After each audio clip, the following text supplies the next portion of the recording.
season. It's the Falcons going up against the Buccaneers.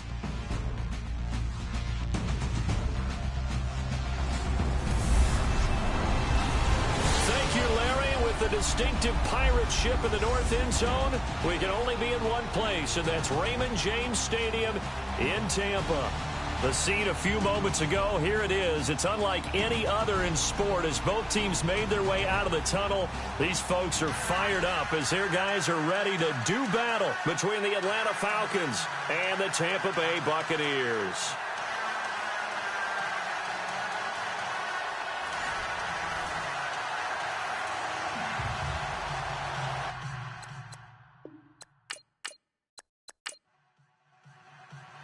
The NFL season has hit high gear, and off we go in Week 11 on EA Sports. This is taken at the 3. And he's up across the 25 and down at the 28-yard line. So out come the Bucs now for their first drive. They'll be led out by the second tallest quarterback in league history at 6'7". It's Brock Osweiler. Would you say that last week's performance by him, workmanlike in terms of numbers? 1 touchdown, 1 pick, but obviously a loss. Yeah, and that's the bottom line for him. All he cares about is how do we find a way to win the game. Maybe he leans on a few other parts of the offense and hopefully springs a receiver or two free. That is not going to be any help as they dump him behind the line of scrimmage. It's a loss of 2 there, bringing up second down. Okay, there's a tone setter. First play from scrimmage, stuff him in the backfield. You know what they were doing last night in the hotel room?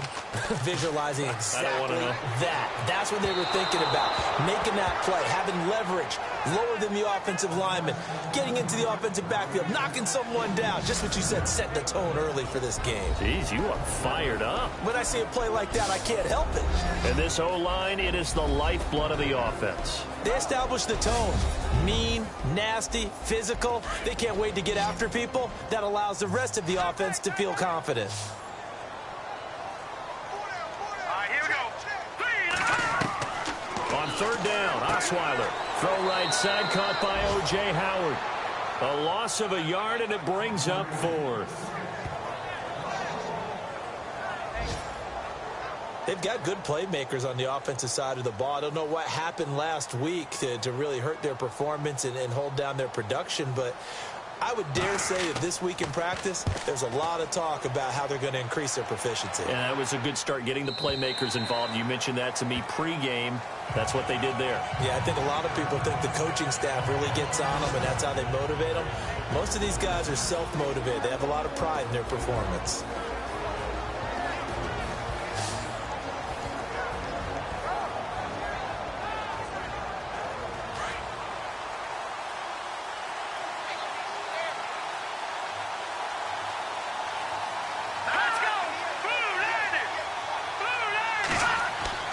Now a play fake here on first down. And no, incomplete. Boy, they took a shot there on the first play, trying to start it out with a bang. But it's second down. All right, let's look at the offense. Devontae Freeman, this is a guy that you wanted to talk about, so take it away. Brandon, have you seen a running back play with such joy as well as such fury? I love the way he runs the football and attacks defenses.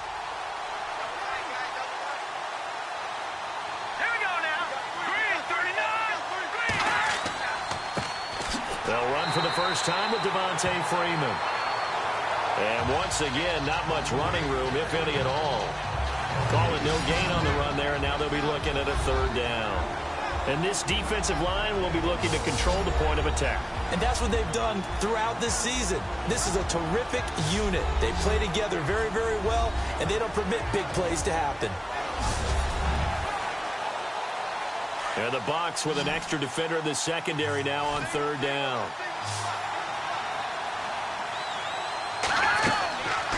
Looking to throw.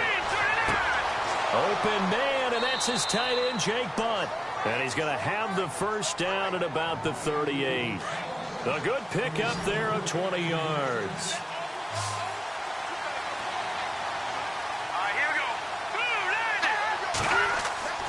Off the play fake, he'll look to throw. And pops three. The collision there jarred the ball loose and brings up second down. This defense not going to make it easy for you. They're a physical group, and we just saw it there on that play. It came in, made the contact, just as he's trying to haul it in. On second down, Freeman looking for a seam, but finding none. He'll get back to the line of scrimmage, and that's it. Back-to-back stops make it 3rd and 10. Well, a well-executed blitz, no doubt. Great job by the linebacker.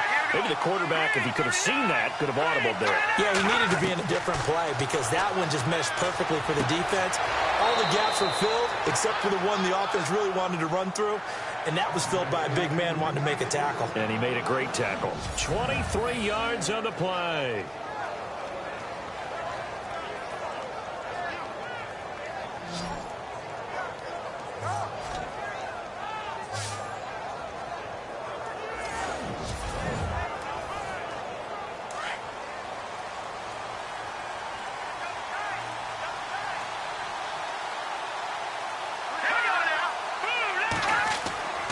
This is Freeman on 1st and 10. And he'll lose yardage here. Back at the 41.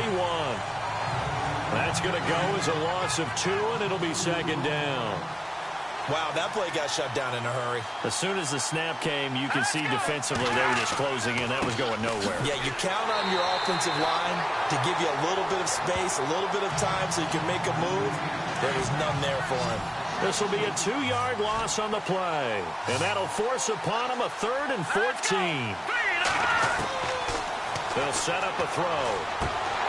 And incomplete. The contact made the ball roam free and brings up 4th down.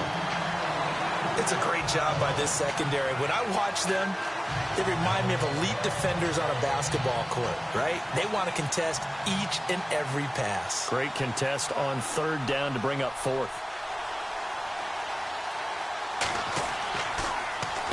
And the punt team on now as this one's sent away. Out of bounds as he appeared to be looking for the corner. He got it. They're going to mark this at the 4-yard line.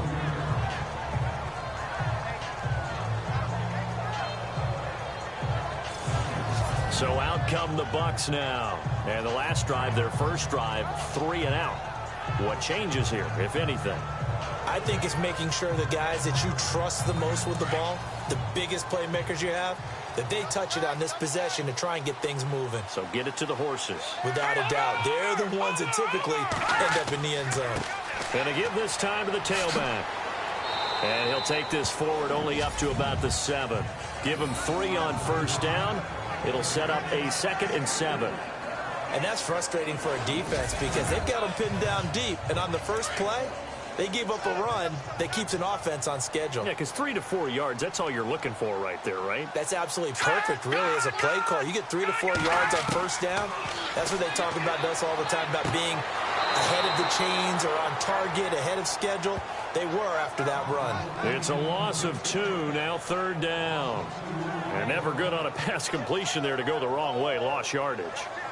No, for some reason it seems to work better when you throw it downfield or you can move the ball downfield running it that way, doesn't it? But in this case, if you're the defensive guys, you're energized, executing well, and you caused a lost yardage play. That's going to feel good and look great in film. Airing this one out for Evans. He's got a man, complete, 20, 10, touchdown, Tampa Bay. Mike Evans, his first touchdown on the year. And the Bucs have taken a first-quarter lead. So from back deep in their home territory, all the way into the end zone, do you think they expected to score on that one? I'm not sure they expected to score, but they also show that they're not averse to taking a little bit of a risk there, right? Taking a chance because the normal call is take care of the football, run it, be safe. Instead, they put it in the air and took a gamble, and it paid off in a big way. That wasn't an analytics call. That wasn't a fantasy guy's call. That was like a video game call right there. It was a little bit of a video game call, but it worked. And that one gives the Bucs a 7-0 lead.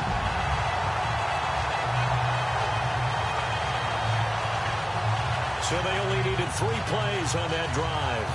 And it's all finished off with a touchdown by Tampa Bay.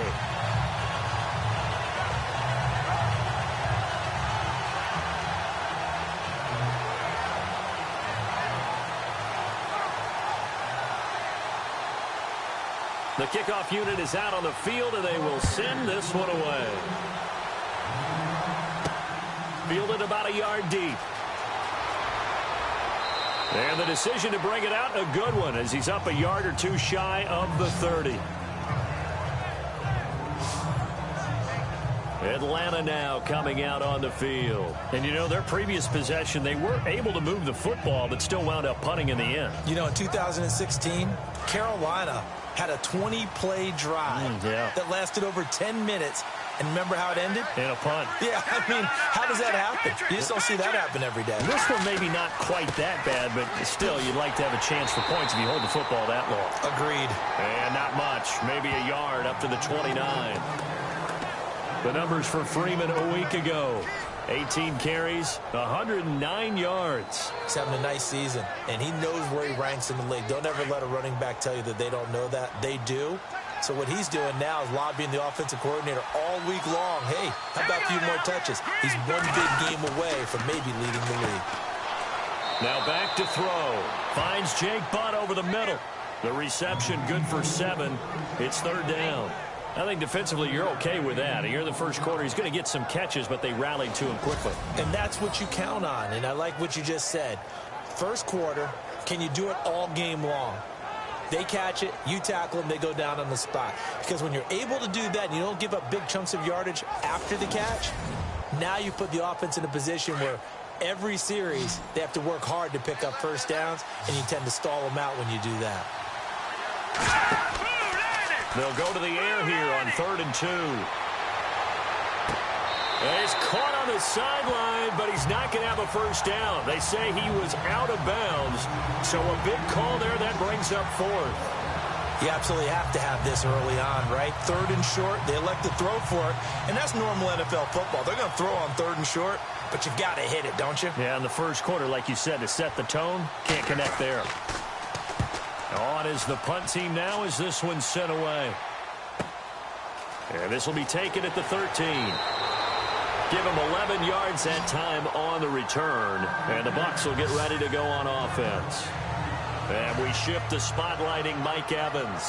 And CD, assuming he stays healthy, assuming the health, should get to that 1,000-yard mark pretty easily. And the best part of what he's done so far is allows him and the team to relax their pursuit a little bit. Meaning, if they just have normal games, they'll get to the 1,000-yard mark. They don't have to force anything. But one of the reasons he's having the year he's having is what I call route running arrogance. They think there's no one that can cover them. No matter how many people are put in his direction, it just doesn't matter. He's going to find a way to beat them. And so far this year, he's done exactly that. He sure has. Now, that was an excellent run. And when you see that happen, that's when you're seeing guys doing their job and then some people doing a little bit more. Offensive line, they're expected to block. But the wide receivers, all they want to do is catch passes. So when they block on a big-time running play and create extra space, you've got to hit the jackpot there. Over the middle, he finds Godwin complete. 2 yards on the pickup there, but it's enough to give him a new set of downs. Well, clearly one of his advantages as a passer is his height. Sit back in the pocket, fired over the middle. That makes things tougher defensively, doesn't it? It really does, because your goal is to move the quarterback off his initial spot when he gets his drop back completed. But when you have that type of height, he can stay in there if he's willing to take the hits and just fire over the top, which saves him time and actually completes a play a little bit quicker than it normally does for a quarterback who has to slide and find open space to throw. Let's go! They'll throw on first down with Osweiler. Left side here, that's complete to Godwin. And give him 17 yards that time as that'll move the chains.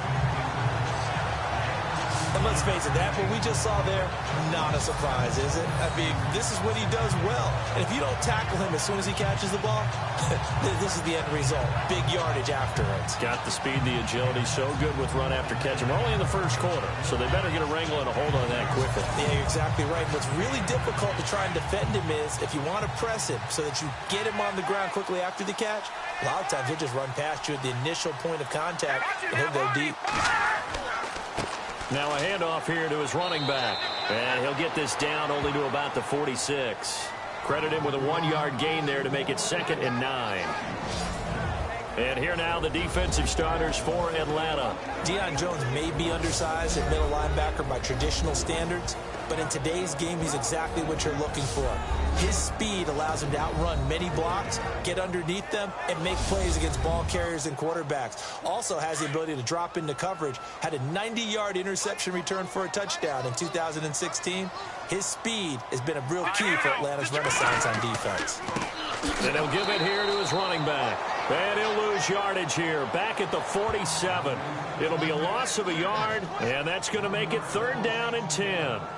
Another tackle for loss from the interior of that D-line. He had 4 of those last week, partner. And what you can glean just from the statistics, even if you don't watch the tape, is that he is what we call a one-gap player. I mean, that's all he has responsibility for, which means they want him to get upfield, penetrate into the backfield, make plays. When you're a 2-gap defensive tackle, you've got to cover up too much ground, and all you're trying to do is hold the point of attack. You don't get very many tackles for loss. The O-line, they better figure a way to plug that gap. Now Osweiler to the sideline, and wow, what a catch there. He doesn't get a lot, but he was able to get the feed down complete. They'll give him a yard on the play, and it'll be 4th down. Was that a receiver? Yeah, actually it was. There's a running back who was a receiver on the play. Ike's been spending time in the receiver drills getting his feet down. Well, those guys out of the backfield, they got to be good, agile with their feet. He showed the agility there with a toe tap. No doubt about it. It's like he'd went to ballet school. Got the toes down and stayed in bounds.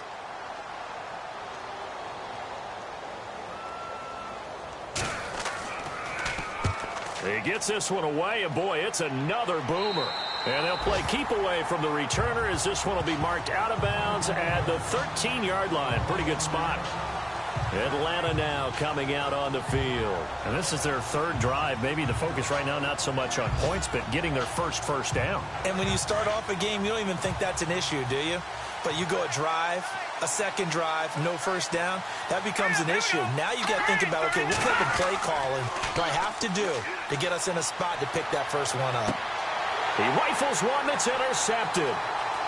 Picked off at the 24. And he will score. Touchdown, Tampa Bay. And this defense looking like they have come to play the pick 6. And just like that, it's 13-0 early on. Well, go back with me to our training camp visit. What do we hear during these drills? Pass. Ball's in the air. And then my favorite. Oski. That's the interception. That means everybody finds someone to block them legally, stay on your feet, and they get it done. Touchdown. Franks to add the PAT. And it's good to make it 14-0.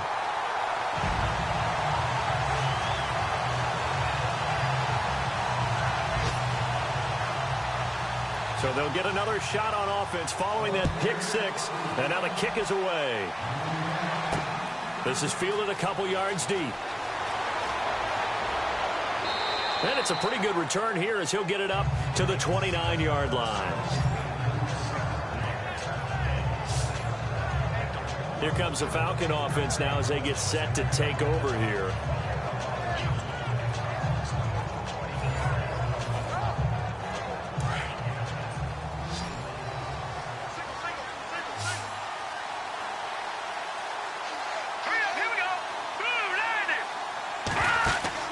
After the pick 6, they go right back to the air. Escapes the sack, but now he's swallowed up and taken down. Levante David coming in from that outside linebacker spot to bury him for a loss of 7. Great job defensively. I think he was trying to go through his progressions, find someone to get rid of the football. Before he knew it, he was on his back. So that just brings us right back to what you said in the beginning. A great job defensively. Nowhere to go with the football. That led to the sack.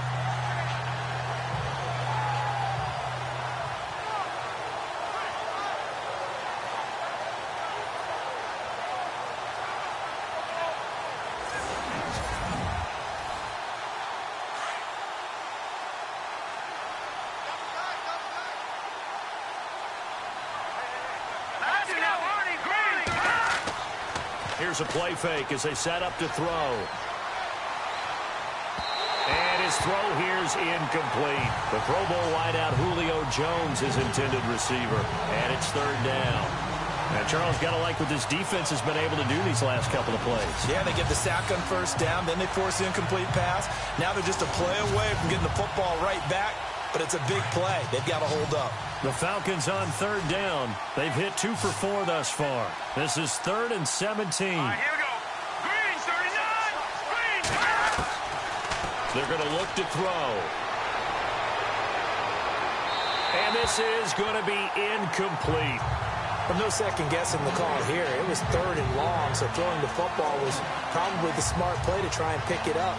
But they don't get it, and now the defense goes off the field feeling pretty good about themselves, gaining some momentum as they force them into a likely punting situation.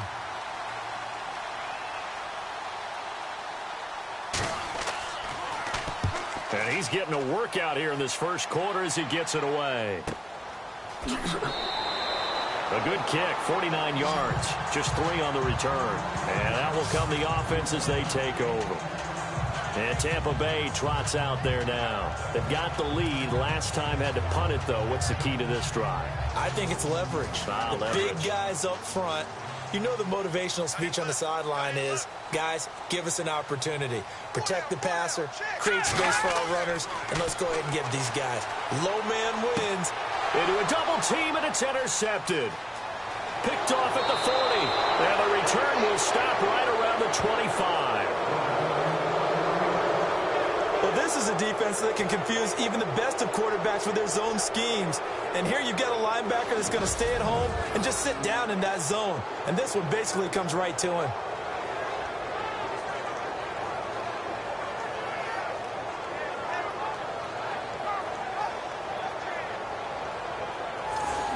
Atlanta now coming out on the field. They were forced to punt last time, and I doubt sincerely that they'll have to punt here because they're gifted with terrific field position. I don't even want to think about the idea that they would end up punting starting with this type of field position. Neither do they.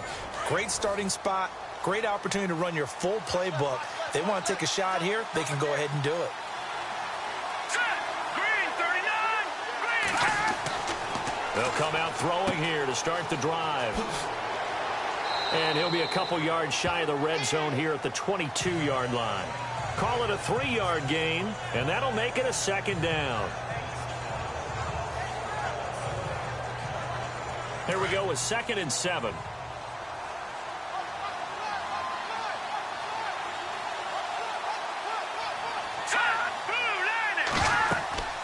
Again, they'll run with Freeman. And on this one, he'll get to the 15, right at the 15-yard line. It goes as a gain of 8, and it moves the chains. If you start assessing what went wrong last week, Charles, in their loss, had nothing to do with the ground game. They ran it well. And you also have to say to yourself as a team, don't go away from what worked. That's not the reason the game was lost. Running the football over time, when you do it consistently, usually translates into wins. And they're hoping to do it consistently here.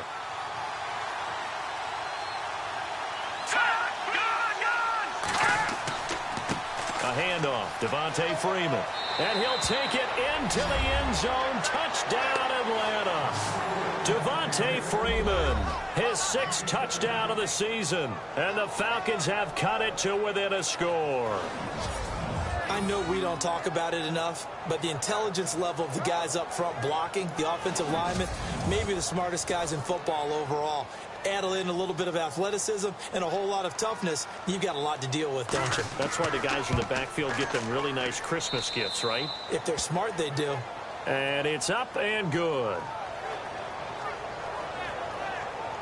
The drive there only spanning 3 plays. And it ends in a touchdown run from Devontae Freeman.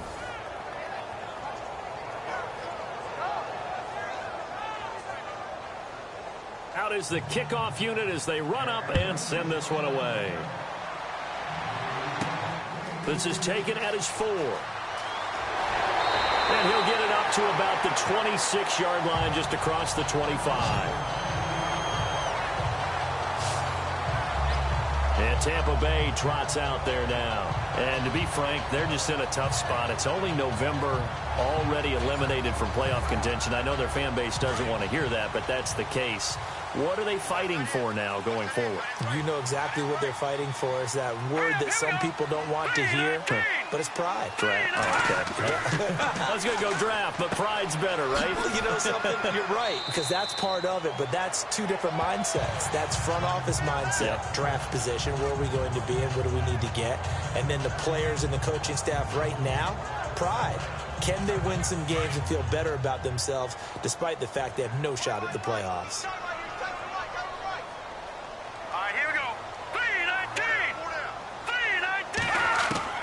On second down, Osweiler. He's got his tight end over the middle, O.J. Howard. And he'll get it up near the 35, right at the 34 here. That catch good for 5. It's third down. They gave up the completion there, but this is what zone defenses count on. Catching the ball and not much run after the catch.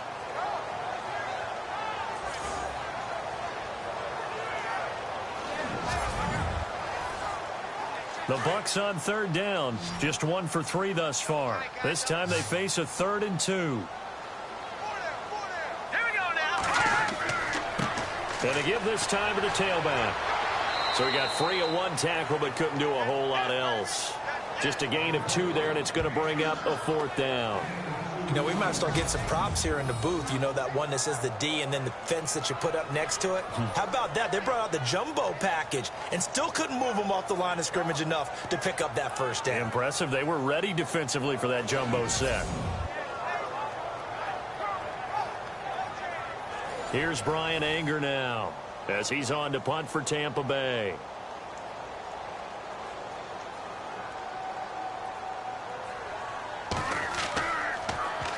And this is away. It's a high kick, and he got all of it. And this one hits at the 1, continues on into the end zone for a touchback.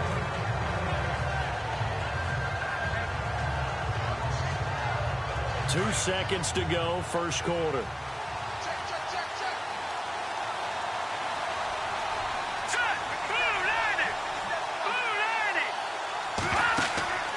The play-action fake. They'll look to throw. He's got his man on the crossing route. And he goes out of bounds just shy of the 45. So we've played 1 quarter here on a Monday night. 14-7 is the score. We'll return to Tampa after this message. You're watching the NFL on EA Sports. The NFL on EA Sports is fueled by Gatorade, the sports fuel company. Alongside Charles Davis, Brandon Gaudin, it's the Falcons in possession to begin quarter number 2, and they've got it here with a first down.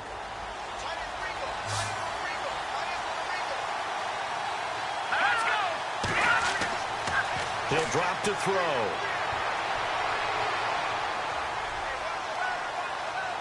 And no escaping this time as he'll go down. They got him for a sack. It felt like he was in the pocket all day, never got rid of it. And when you have that much time, you've got to either find someone open or get rid of it, because with that amount of time to throw the ball, that means the offensive line's done a really nice job.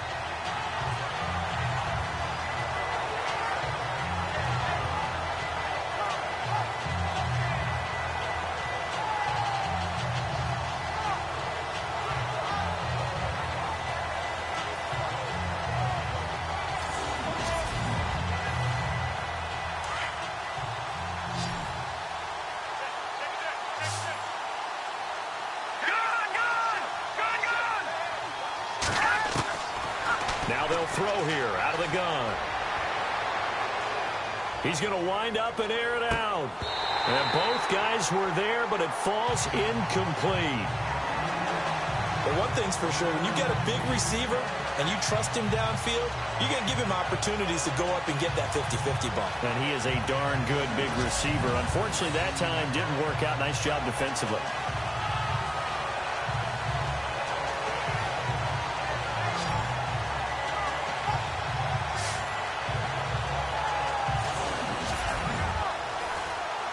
The Falcons on third down, 2 for 5 to this point. This will be a tough 3rd and 18. He'll look to throw.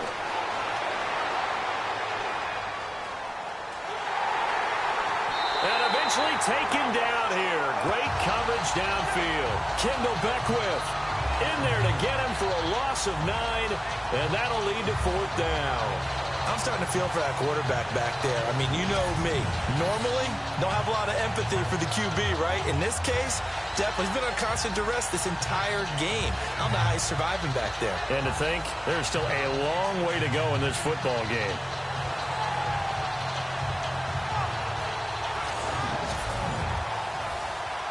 The Falcons send out their punter as he's on to punt for the 4th time tonight.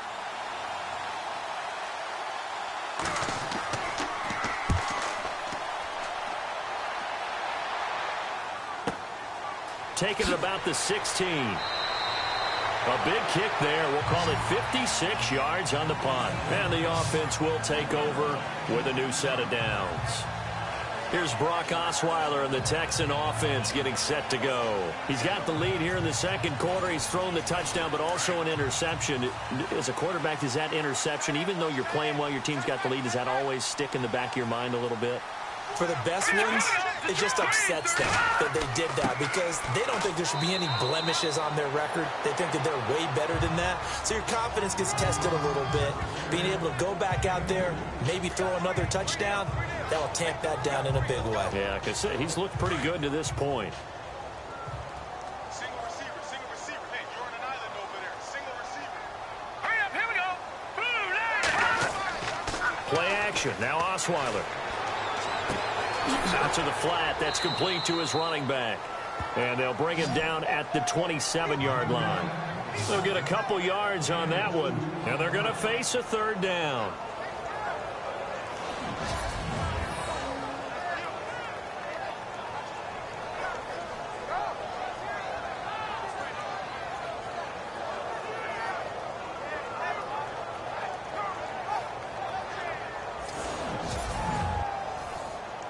The Bucs on 3rd down. They've only converted once in 4 tries. This will be 3rd and 6. Out of the gun, it's Osweiler. Keeps himself upright. A loss of 8 on the play, and it brings up 4th.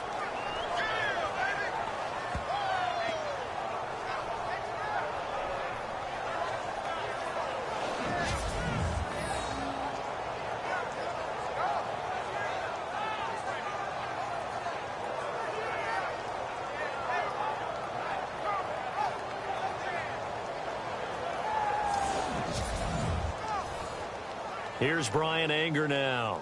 He's been terrific so far.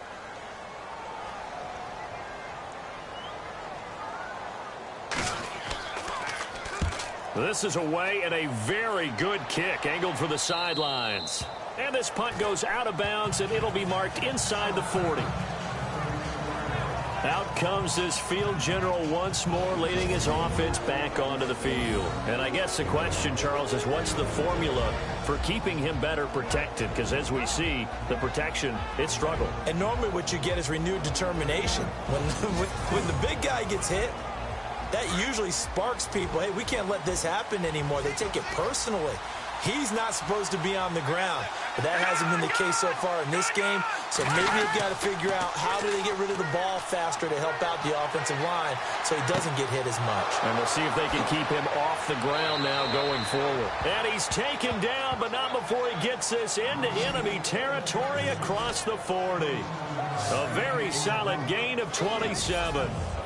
One of the feature points of the in route is being able to make a nice throw to the middle part of the field. And for a quarterback, that's one of the better throws and better looks that he'll get. But he has to be careful not to wait too long and let his receiver wander into some tough territory. If he's late with the ball, he can get his receiver hit and hit hard.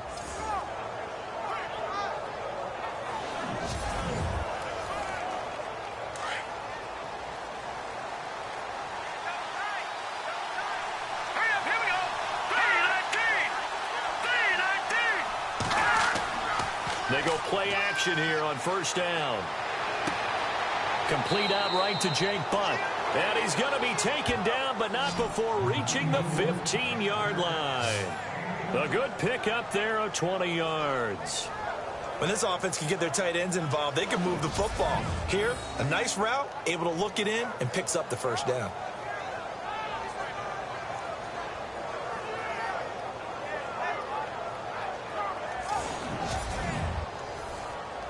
And into the red zone now. And, Charles, they told us offense in the red zone was a focus this week in practice.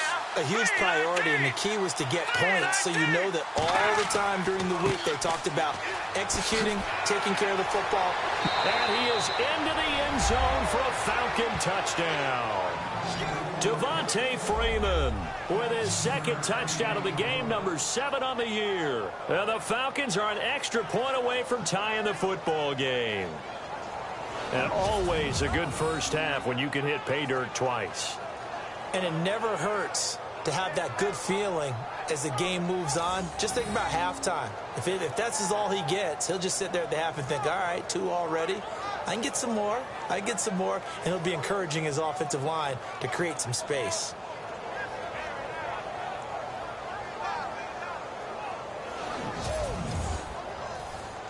Now they'll line up to kick the extra point.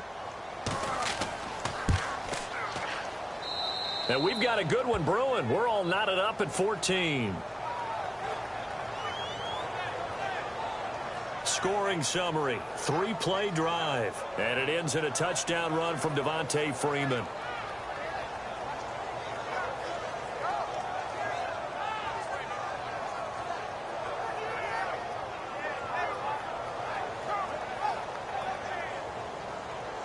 So a tie ball game here as the kick's away. This fielded a few yards into the end zone. And a couple yards deep, he'll go to a knee. He won't return it. And they'll take it out to the 25. And Tampa Bay trots out there now. And on the last go-around, they really couldn't get anything going. They had to punt from deep inside their own territory, which means you're going to lose the field position battle as a general rule. What they're looking for now is a little more consistency, move the ball at least a few times on offense, get a couple of first downs, and hopefully flip the field. Yeah, just something to build off of. That's what they're looking for here. And they'll take him down at the 31-yard line. A gain of 6 there on first. And that's one of his advantages of a passer, is now with his height, setting back there in the pocket, firing it over the middle, he can really see everything clearly. It is, and I know that other quarterbacks get it done different ways, all right? You don't have to be his height to make a great play. But what he does is he takes away having to make those slide steps in the pocket to find angles to throw the ball through. He just throws right over the top of it because he can see everything, and sometimes that saves time and gets the ball to a receiver quicker. Let's make this one simple. What a catch, especially the finishing part of getting his feet in bounds, toe tapping, and, of course, foot dragging. A little tapestry, if you will. Oh, I like it.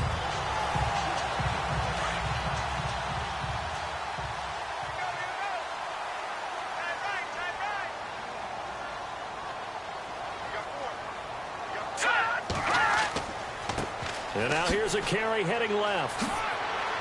And some room to maneuver. Whoa! It still won't go down. 17 yards on the pickup there, and the drive will continue. Yeah, they really needed to get something going, didn't they? They had punted on the last 2 possessions. The running game starting to come to the front for them, providing a nice pickup there to keep this drive going.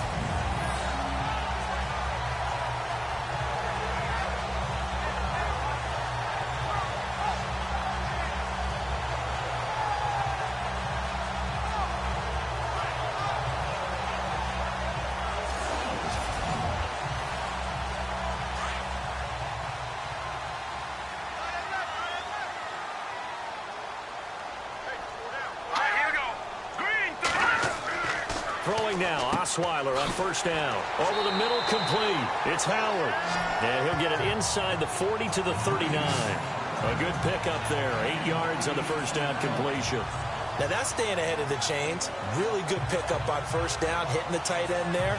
Now brings up a second and manageable. Just found a hole in that zone.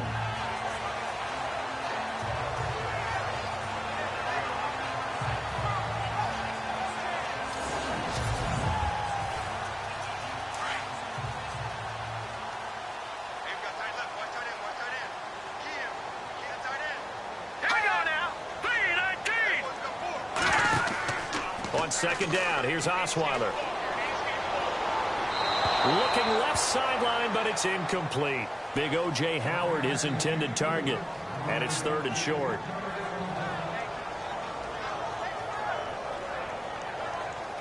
The Bucs on third down. Just 1 for 5 to this point. Here it's 3rd and 2.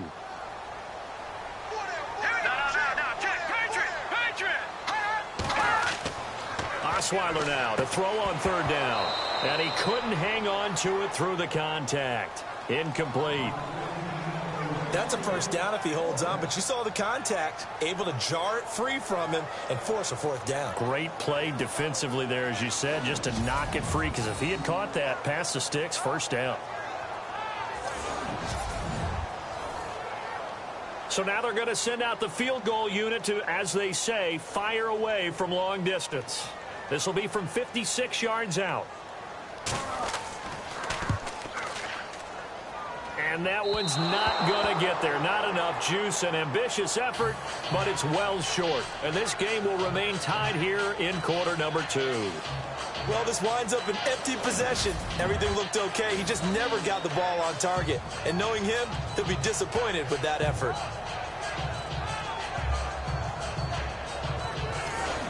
Now the Falcons offense, they get ready to head back out here. And they're hoping to redo their efforts in the last drive when they got into the end zone. And just think of what it's like now on the sideline, because when you score a touchdown, you have to go over and look at the tablet and see what you did on the last drive. When you scored points, it's a whole lot better view than when you're trying to figure out how to fix things there. The drive will start with a carry by Devontae Freeman. And he's going to be taken down with a marker on the field. So let's see about the call. Holding offense. So a decent gain, but all for naught on the penalty. It's too bad, isn't it? They were feeling pretty good about it. The only people celebrating, the guys who just gave up that play.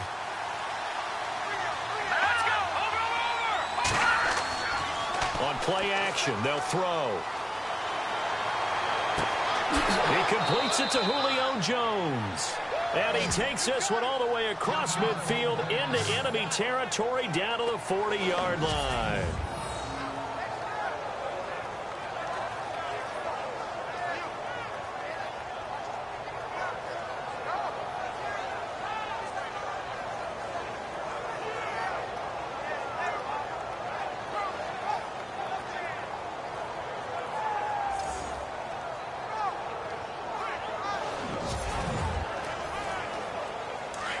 And on the outside, they're playing press coverage. Here we go now. And now a 10th carry for Freeman. And the lane closes up quickly as he'll get about 3 down to the 38.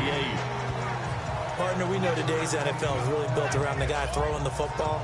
But these short runs, they still pay dividends because they can take their toll on a defense and they can add up as the game goes along. You control the clock, you control the ball, and that way you often control the game. Freeman again. And he is swallowed up right at the line of scrimmage. Officially no gain on the play, and they're left with a 3rd and 8. So nothing there. I don't know that that's all in the back, though. You got to look at blocking there, don't you? I would agree with that totally. At some point, they have to win at the point of attack. Instead, it was the defense getting it done again and holding them to no gain. Back to throw here. This one complete to Sproles. The 21 yards there as they convert on 3rd.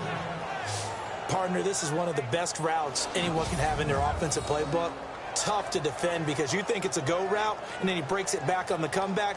There's one other thing you need as well. A well-thrown ball? Exactly right. You have a guy who has some precision in throwing the football because of the timing of the route.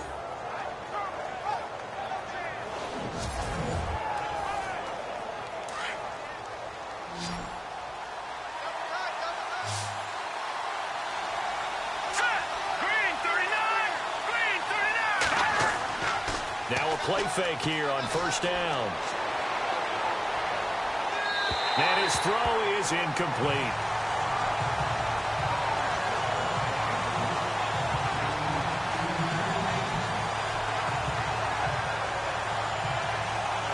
So they're still at the original line of scrimmage here. 2nd down and 10.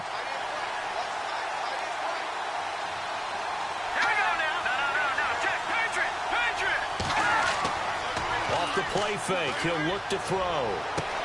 And he'll take it into the end zone. Touchdown, Atlanta. The catch and the touchdown, they were the end result of a terrific route run by the receiver.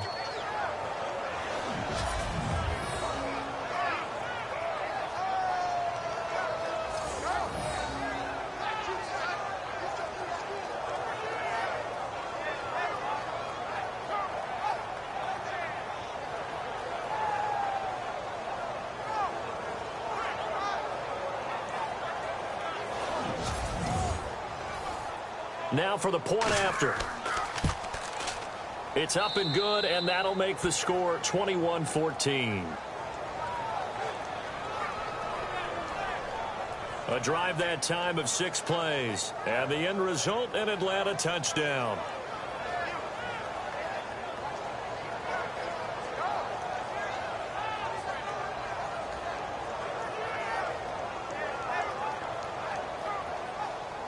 The kickoff team on the field now as they will send this one away. This is fielded at the goal line. And the decision to bring it out, a good one, as he's up a yard or two shy of the 30. Mike Evans and the rest of the offensive unit heading back out there now. He's done his part, but so far it's been in a losing effort, so they've got to fix something. But that doesn't mean changing anything, the way they're throwing the ball around and his catches and production. Keep doing that. They're going to have to fix some things likely on defense to try and slow down their opponents. But so far he's north of 100 yards receiving. Now it's Osweiler. And he's going to be out of bounds right at the 40. A nice pickup there of 11 yards, and it'll move the sticks. So in the second quarter, he's already up over 100 yards receiving now. And isn't 100 the magic number for a really good game for a receiver? So he got a chance to really shatter that and have a profound effect on this game.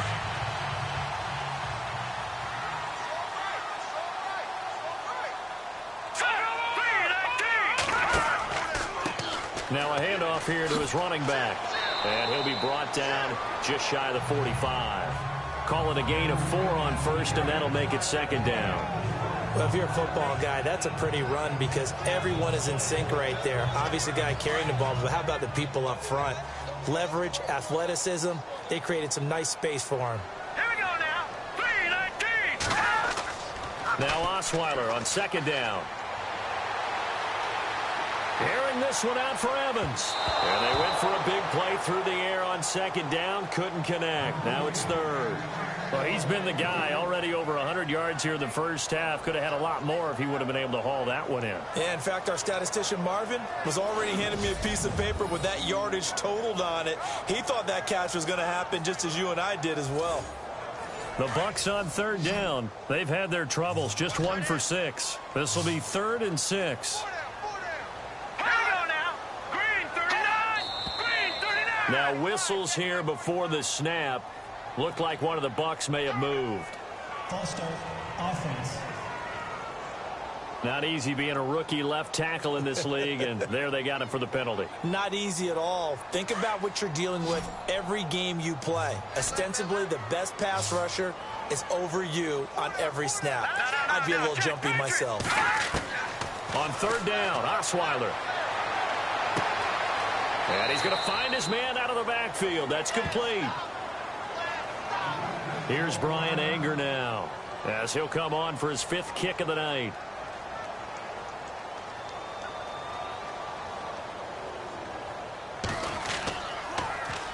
.44 on his first punt, and this is a good kick as well. And this is going to carry well into the end zone for a touchback. Heading back onto the field, here's a look at Devontae Freeman now. He's been effective so far, over the 40-yard mark here in the second quarter. Don't forget about those guys up front, though. They've been effective, too. The leverage game has been in their favor. They've been the ones who've been able to bend their knees, drop their hips, and get a little bit lower than the guys on the other side of the football. And they've moved them out of the way for the runner. Sometimes that's tough for those big fellas. Not an easy thing for them to do. It's a loss of 2 there, bringing up second down. Don't forget about finding a lane there. He barely had time to look up before he was planted in the backfield. Probably fortunate he was able to hold on to the football. Here we go. 3-19. They'll look to throw here. Toward the left sideline, but it's incomplete. When we talk with people about what we think the most important quality for an NFL quarterback to possess, what do people usually say? Arm strength. He showed the arm strength there. Yeah, pretty good bullet pass he threw, but he wasn't accurate, was he? No. Listen, you like mobility, but accuracy, first and foremost, is what a quarterback needs. He didn't possess it on that play. The Falcons on third down. 3 for 7 so far in this game. This is third down and 12. They'll drop to throw. He goes underneath to Freeman. It'll be a 2-yard gain, and that's going to make it fourth down. He felt the pressure coming there. That was a good job of just making something out of nothing, so to speak. Yeah, took the hit and still made the play. You know, when we talk about runners, all right, and on running plays, runs after contact, we call that getting dirty yards, tough, gritty ones. To me, that's like the version of a dirty pass. He knows he's going to get smacked, yet still delivers the football and picks up good yardage. A big boot that time. 57 yards, the official distance. And possession will switch hands, 1st and 10. Brock Osweiler now heading out there to get set to go here on offense. He's had a solid start to this game, but bottom line is they're losing, so he doesn't care about his stats. He just wants to right the ship on the scoreboard. He wants to actually increase his stats because he feels like if he does, that means things will get better for his team, maybe get him back into the ball game or into the lead.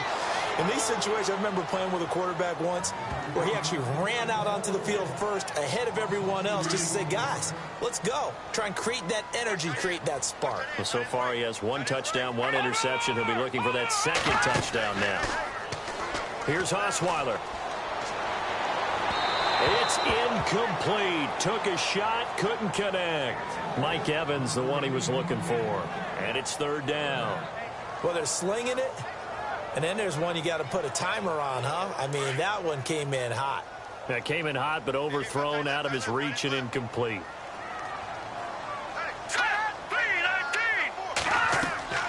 They'll run it now out of the gun. And he was able to shed the tackle, but the reserves come in for the stop. Ball at a gain of 3, and it'll bring up 4th down. Some of the most unselfish players on any football team, defensive tackles, because we ask them to just eat up blocks and allow other people to make tackles.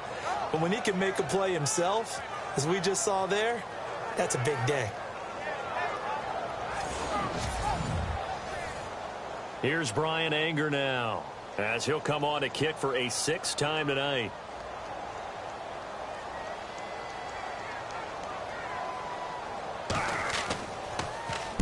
He gets us away. It's a good one. Drawing toward the sidelines.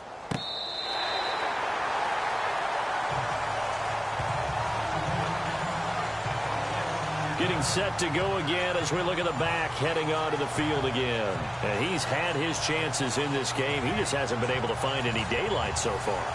Patience, patience, patience. And that's the hard part for a runner because they expect every run to be a big one for something to pop. So they have to sometimes go through the struggle before it happens for them later in the game. But and he's going to go down right near the goal line. The officials look at each other. They're going to mark him at the 1-yard line.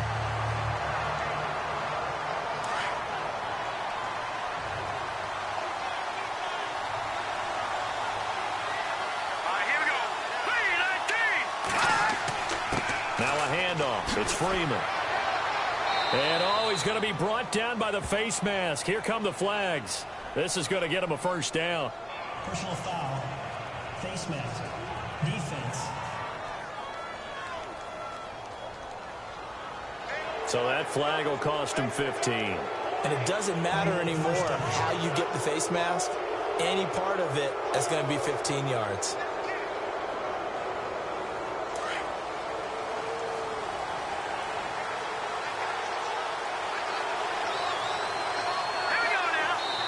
So 2 minutes to go in a wild first half. We'll come back to Tampa after this timeout.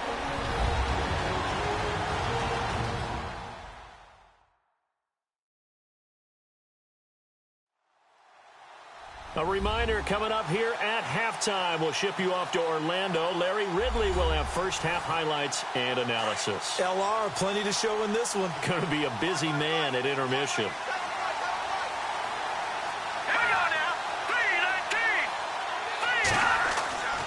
They'll look to throw here on first down. Over the middle, and it's incomplete. A little too much oomph. Too much mustard there on that pass. He really turned it loose, didn't he? Really cut loose with that one. Sharp, strong. Didn't lead to a completion, though. Made it very difficult. Now he'll look to throw here on 2nd and 10. And seeing nowhere to throw, he chucks this one away from harm. Incomplete. Now it's 3rd down. Feels like they're getting caught in between here because they did completions on 1st and 2nd down. Now you got to worry a little bit about the...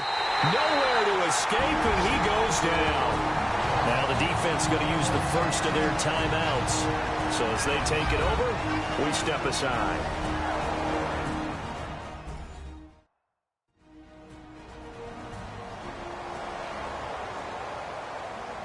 So a defensive timeout, chance to regather, regroup, and get set as we resume action.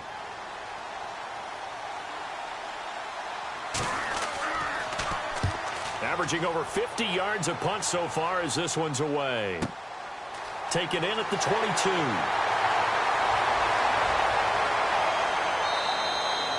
A nice job on the return there, 16 yards.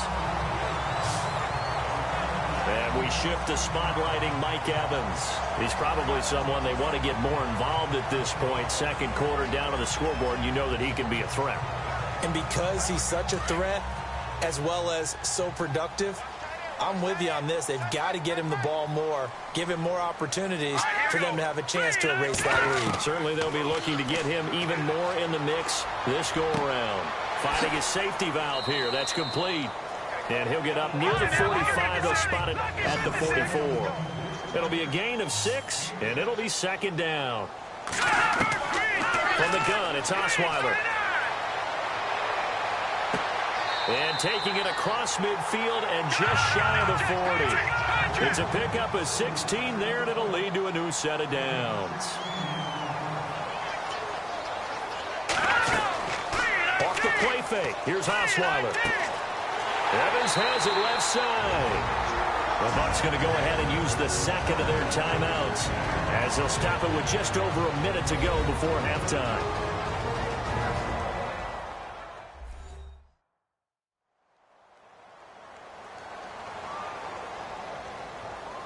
So the offense takes the timeout, and they are back out and ready to rock.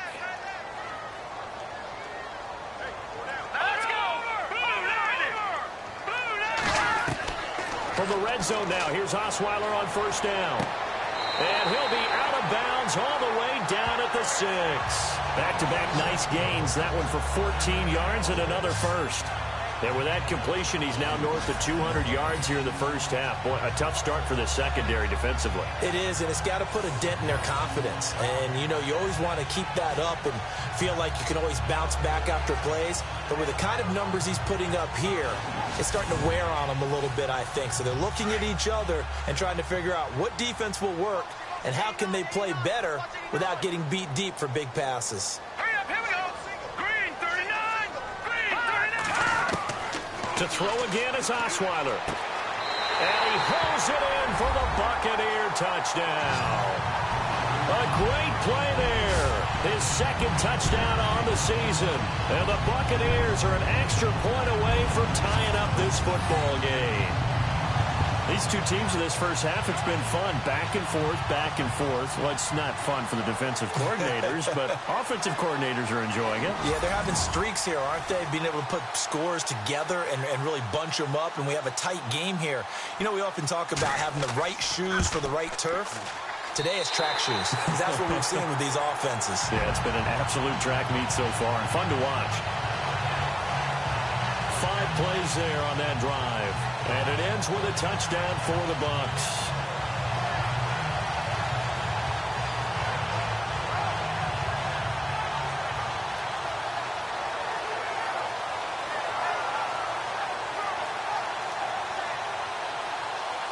So we're right back where we started, all even as the kick's away. This fielded at the 2.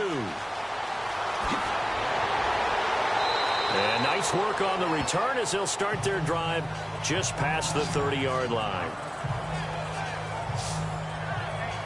Here are the Falcons as their offense heads back onto the field. We have been treated to great offense on both sides. The defense is on the other end of the spectrum. They're just searching for answers right now, aren't they? And for most defenses, it's a very uncomfortable, in a lot of ways, unfamiliar spot because points are going to be scored. But the way we're seeing them today, it's almost like there's no resistance. They've got to figure out how to slow these offenses down. Maybe some... They've got his man complete. And he's taken down, but not before he gets this into enemy territory across the 40.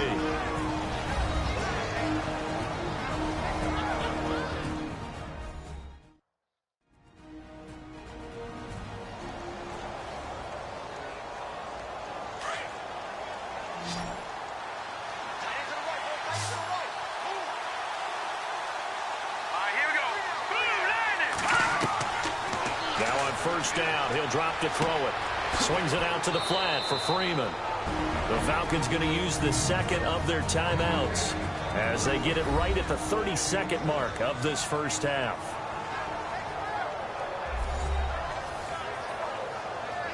And welcome back, the offensive unit. They took the timeout, and now they get set to line up as we resume action. The play action fake. They'll look to throw. The swing pass caught, and he is into the end zone for a Falcon touchdown. Julio Jones, his 6th touchdown of the season, and the Falcons have broken our tie. And that touchdown gives them a touchdown lead before they attempt the extra point. What a great way to end the half. Yeah, great job to put themselves in front, and now see on the sideline, special teams defense scrambling, saying we want to preserve this for the final moments of this second quarter. And it's good. That makes it a 28-21 game. So they only needed 3 plays on that drive, and the Falcons score to cap it off.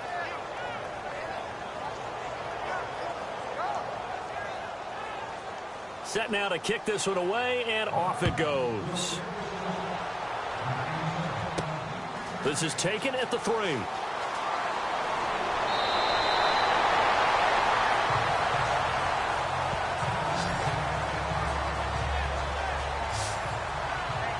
There again is the running back as he trots onto the field. He's been good. They've utilized him well, but they're losing here in the second quarter. What might they change offensively? I think that what you try and do is expand how you get the ball to him a little bit. Get him out in open space, maybe swing the ball to him. What's that they used to call it in the West Coast offense, the long handoff? Yeah. Serve as your running play that way, as well as continue to feed him the football. Some of these runs now may pop bigger later in the game because of the effects of running it. Sometimes people, after a while, they don't want to tackle him anymore, or they get tired, or they get out of position, or he runs through tackles. Continue to feed him the ball. He's having that kind of game. Yeah, might they get him the ball in some space in some different ways here. So we've reached halftime in a wild first half. We'll take a minute to catch our breath as we will toss it an hour or so east of here to Orlando. That's where we check in with Larry Ridley with our EA Sports Halftime Report. All right, Brandon, back to you and Charles in a bit. But first, let's get you caught up on all the highlights from the first half. The Buccaneers trail at home at halftime. The Falcons have come in and looked good as the road team, and will just keep trying to play hard and maintain the lead going forward. So let's take a look at the highlights from the first half. Buccaneers have it midway through the first. Evans is wide open here on the catch, and this long run goes for a touchdown. 1st and 10. Here the defense will come up with the pick. Bucs take advantage and return it for a TD. That puts them on top by 14. Offense out now following the interception. Freeman's going to dart up the middle, and this 2-play drive goes for a TD. The Falcons trail now by just 7. Now 1st and 10. Freeman's going to head outside to the right, and he'll end up sprinting into the end zone. We're brand new at 14. Falcons have it at the 17. Dean's got the catch in traffic, and this goes 17 yards for the score. Falcons is up now by 7. Buccaneers take it at the 6. Osweiler's got the completion out of the gun. And this 4-play drive goes for a touchdown. Bucs tied up at 21. Final seconds in the first half. Jones has got nobody around him on the catch. And this play goes for a score. Falcons up by a touchdown. Thank you, LR. Appreciate it. A one-touchdown game here as we get set to resume play in the second half. This will be taken in at the 1. And he'll take this across the 25. Couple extra yards up to the 27-yard line. And here now come the Falcons. They have the lead. Now they'll be looking to extend that lead. And this is where I enjoy talking about one of my favorite subjects, tendency breakers, or counters as I also like to call them. You've done things in a certain way in the first half, and they've had ability to see what you've done. They're going to make their adjustments. So guess what? You adjust yourself and try and stay ahead of the pace because you are looking for some separation in this ball game. The adjustment to the adjustment. Without a doubt. Show him one thing, hit him with something else. Yeah, give him 4 yards there. It'll be 2nd and 6. On any running play that's called, they're always hoping that it's going to break big and go the distance. But when you get a nice game like that, you're able to do so many things anyway. You can come back and run essentially the same play again, continue to move the ball on the ground, or you can decide to throw the ball now because usually you have the defense back on its heels.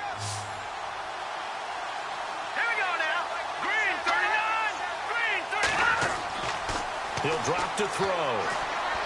The left side completion to Jones. And brought down, but not before reaching the 45-yard line. They give him 14 yards that time and a fresh set of downs.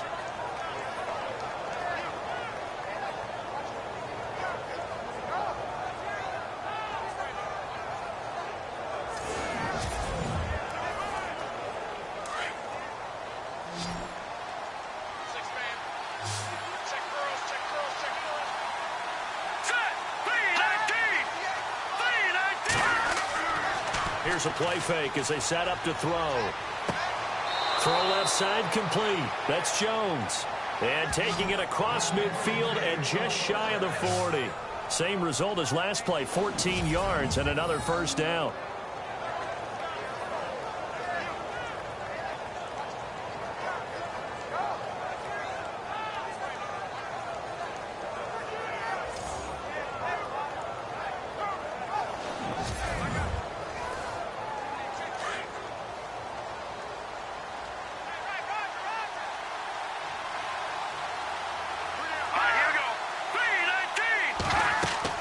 They'll run it now out of the gun. And able to push his way forward here for a good little gain. He'll get a nice chunk there on the first down run, and it's 2nd and 4. Frustrating for a defense, energizing for an offense. Finding a way to create that type of yardage in your running game, that'll make the guys carrying the ball very, very happy. And Jones has it over the middle.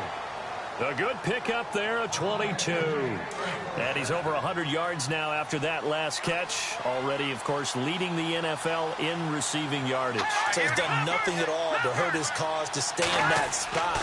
But I've been so impressed with how he's gotten it done. Body control, route running. How about the way he competes for the football at the end of the play? Officially no gain on the play, and it's 2nd down. Well, he didn't make headway on that one, but he's had plenty of carries all night long. I just wonder if maybe he's a little bit tired from tilting the rock that much.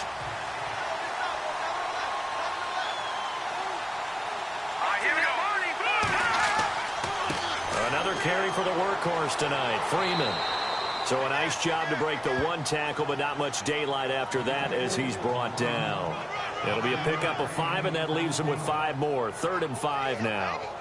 Looks to me like maybe there's a little attrition setting in with this drive, because when you see that type of a run, I get the feeling the defense getting a little bit tired. And that's the last thing they need, especially when they look up at the scoreboard. They're going to look to throw. And probably the wise decision there. No one open. He just throws it away. And that keeps the field goal on the table as it's 4th down. Well, the numbers have been good in the passing game, and certainly a big reason why they have the lead. But now here, third quarter, maybe go to the run game a little more? Yeah, perhaps. I mean, after that incompletion, a little credit to the defense for shutting them down on that play. Maybe you try and run the football a little bit more in this spot. But they have to feel good about how they've been throwing it overall. So the drive takes them inside the 10, but it ends with just 3. And a nice job defensively to rise up and make sure they didn't get in.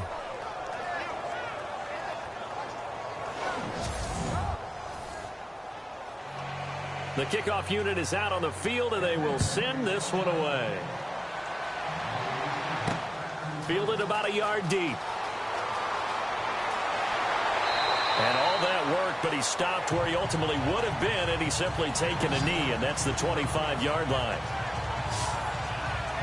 Here comes the Buccaneers offense. They get their first reps of the second half. They're down in this game. A chance for the offense, though, to put something on the board, get some momentum here at half 2. Try and get things kick-started for them. And you know at the half, they discussed how they were going to get that done. This is where scripting comes into play a lot of the time. How many plays do you script coming out of the second? Most of the time in the first half, you're scripting 12 to 16. I think in the second half, you're really scripting more like 8 to 10. Kind of a starter or an opener, whatever terminology they use, just something to get you off to a quick start.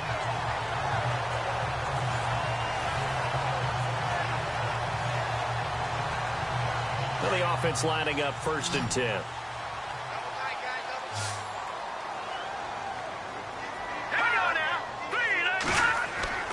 They'll throw on first down with Osweiler. Out to the left there and complete to Howard. And to the 42-yard line here and brought down there. A gain of 6 there on first. How about the timing on that one? Boy, they were in sync, weren't they? 3-step drop, ball's out of his hands, right to the tight end. Nice completion, just like they do it in practice.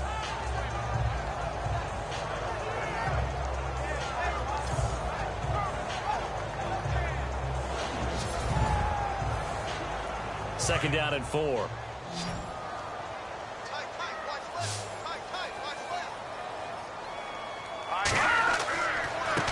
And he'll give it here to his running back. And taking it across midfield and inside the 45. A really nice pickup of 14 yards, and it moves the sticks. For so many years, I was convinced it was a myth, because you always hear about the smaller running back. Oh, he gets lost, you can't find him, and sometimes that's part of his genius.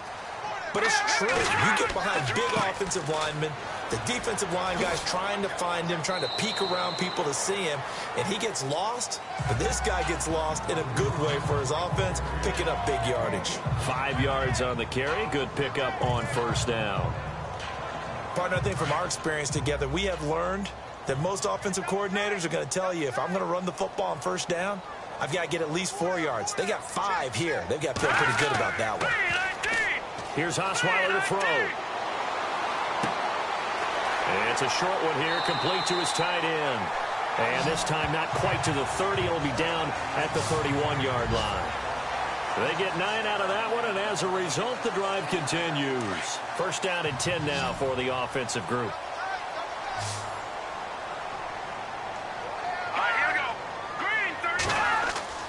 They go play action here on first down. That is caught at the 7. And he's brought down after a good gain. Give him 30 yards there. When Mike Evans sees man coverage, I don't think he's the only guy who gets excited. I'll guarantee the guy throwing the ball does, because guess what? He's got a lot of options about where to place it because of Mike Evans' size and frame.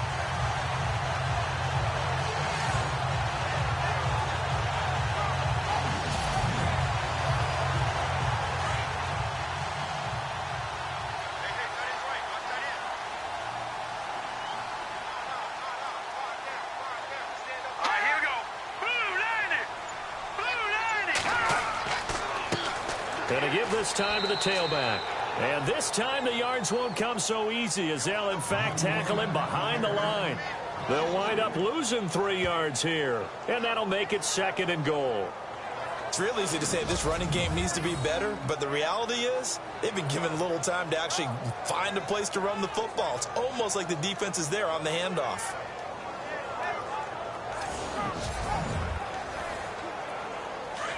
Looking to jam the receivers at the line here. Press coverage look defensively.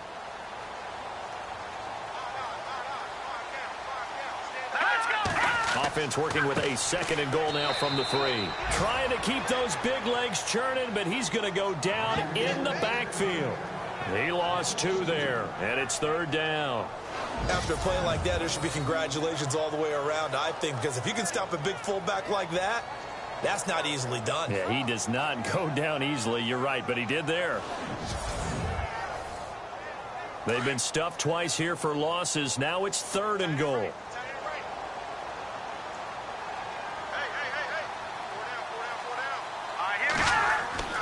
Throwing, Osweiler. Pressure brought in, and the Falcons get there for the sack. Vic Beasley in there to get him for a loss of 9, and that'll lead to 4th down. 3rd and goal, they decided to throw for it, but how about the play defensively? Couldn't find anyone open, left him nowhere to go with the football, had to absorb the sack.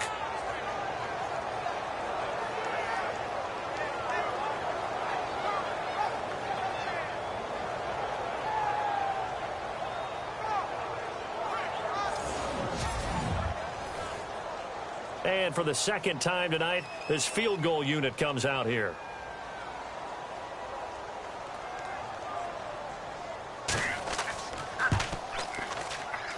And Frank's kick is good.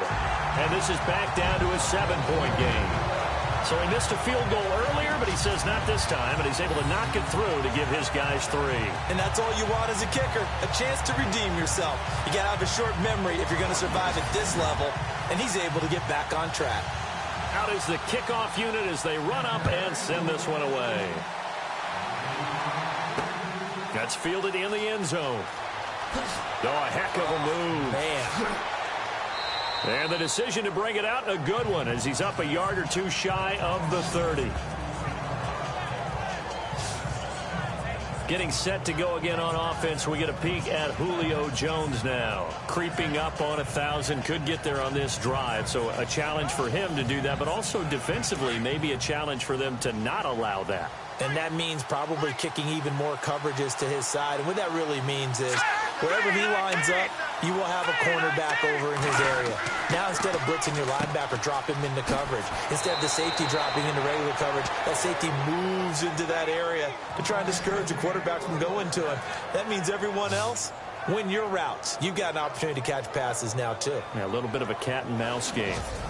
5th catch of the game for him there. Yeah, and the tight end position is now becoming a volume pass catcher. Used to be occasional, right? Safety valve. Throw one to him every so often, but mainly they want him out there to block. Nowadays, an integral part of the passing game, and they create such great mismatches that they often become the leading receiver.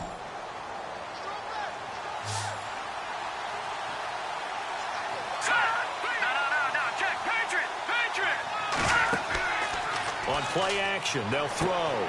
Got his man complete over the middle. It's Jones. The completion good for 3, and it's 2nd down.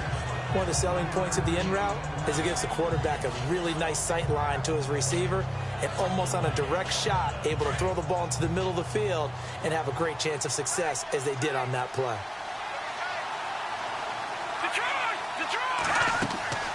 They'll run it now out of the gun. And he'll get it out a couple yards shy of midfield at the 48. Call it a gain of 7, and it gets him a new set of downs.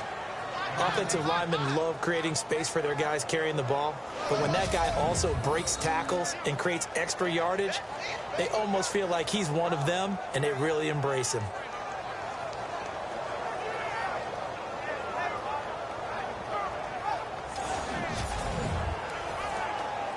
And a new set of downs here after picking up the first on the ground.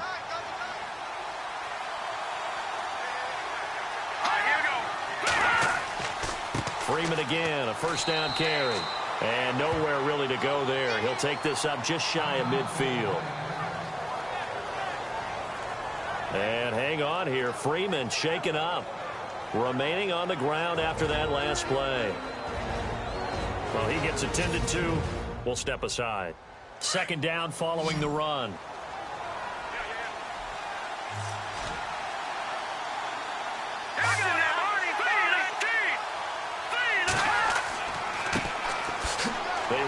Thomas.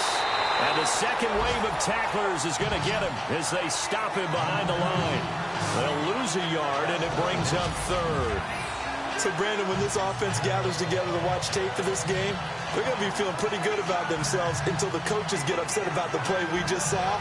But you know their defense is going to be, but we put up big points all game long. The defense is going to win one every now and then. The Falcons on third down.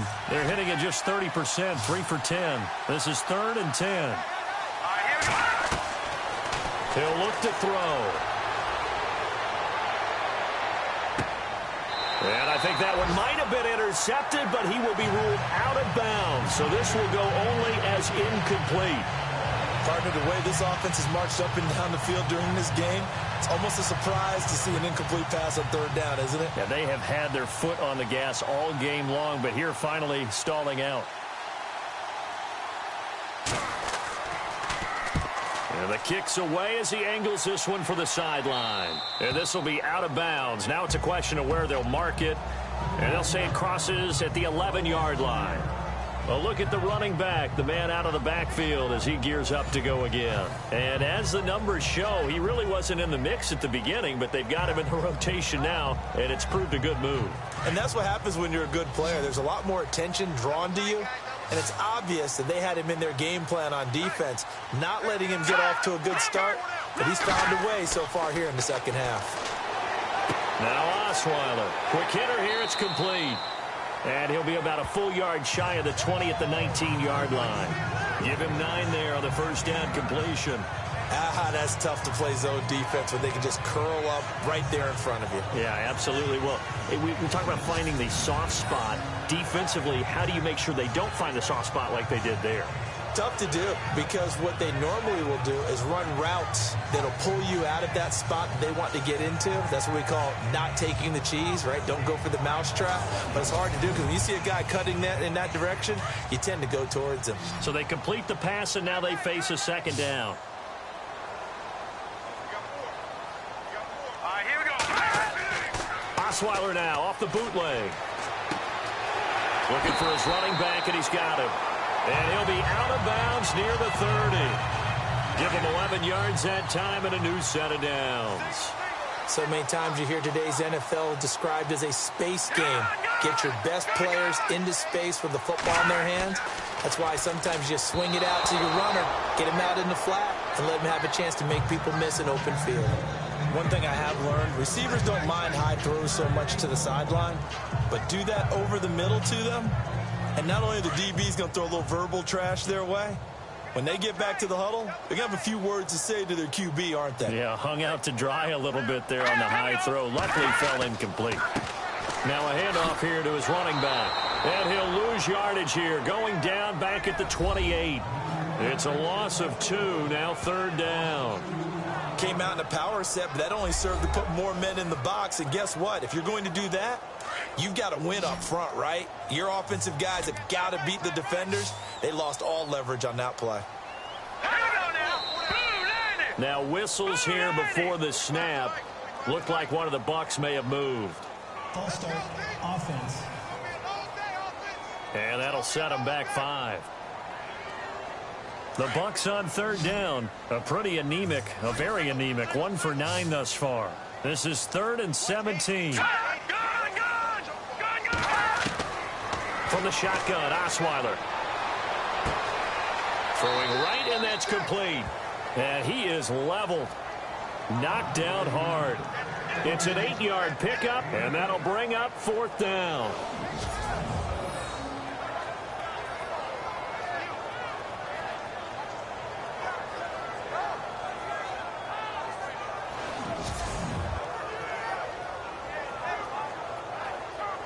Here's Brian Anger now as he's on to punt for Tampa Bay.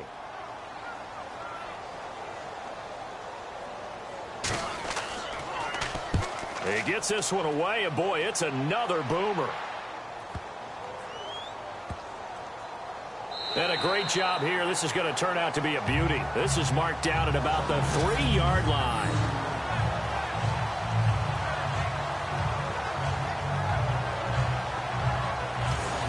There he is, the man taking the snaps under center, heading out for the next possession. And you think he personally is evaluating his game so far? He was pretty good in the first half, been good so far here in the third quarter. He's got to like it, right? Not looking for the dramatics here. Not trying to set the world on fire in terms of stats. It's almost like you're driving. Hands at 10 and 2, alert for anything out there, watching for trouble on the road, and making sure you get the team home. The bus driver. See if he can drive the bus here again on this drive. It's a pickup of 4, and it'll bring up second down. An opportunity to get a drive started here at the end of the third quarter. What you're trying to do is break the game down a little bit. Don't let your guys see too deep into the game, into the future, and say, oh, we got to get here. No, right here, right in front of them. Melt the clock down, get to the fourth quarter, try and keep going. And try to keep that lead. Exactly. And he'll get it up to the 12-yard line here. 4 yards on the completion, and it sets up a third down. That was an okay hook up there with his tight end, but unfortunately, they didn't get the kind of yards they had hoped for. That's going to bring up third down. 1 quarter remains here as we wrap up the week on a Monday night. We'll return with more after this. You're watching the NFL on EA Sports. Back now in Tampa. It's the Falcons. They've got the football. They've got the lead as we get set to start the fourth.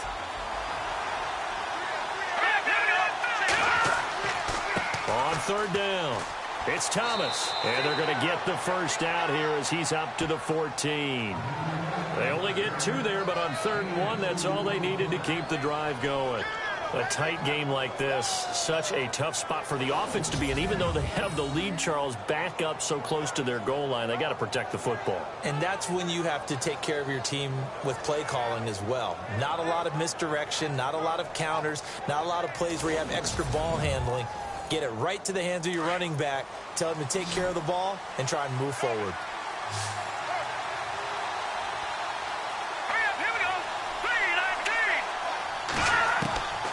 They'll look to throw now on first down. He couldn't quite hold it. Got hit. Ball pops out. Incomplete. It's a lot of contact going on there, and in the end, unable to keep 2 hands on the football and bring it into his body. Everything looked pretty good until the finish.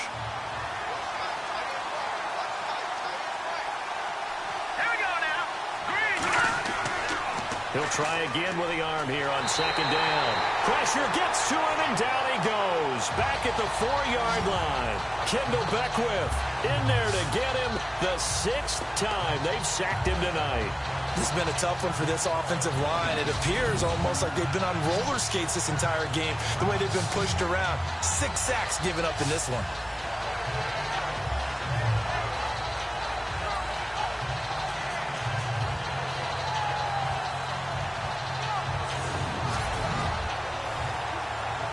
Facing the prospect of a punt from their own end zone, they need some cushion. Let's see what they can do on third down.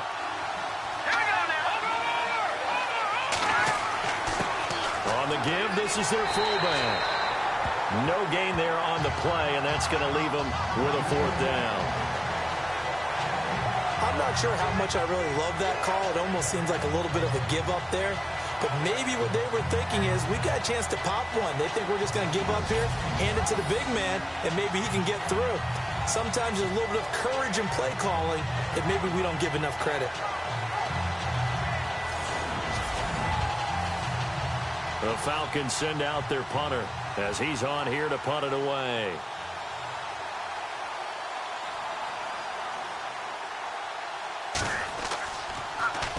So a short drop, but he's able to get it out, and this is a good kick. A big kick that time, 52 yards. And the Bucs will get ready to go on offense. Now the Buccaneers offensive unit back out on the field. These guys had to punt their last possession, and that's become too familiar of a refrain. Too many of these drives just wound up going nowhere. Well, you know how in baseball, when the pitcher gets a base hit and he's on base, they bring his jacket out to him to keep him warm? A lot of times the punter goes to the sideline, puts on sweatpants or a wrap over his leg to keep him warm. He might need a massage from the trainer right now from all the work he's getting. And he slings one that's incomplete. Second down here after the incomplete pass.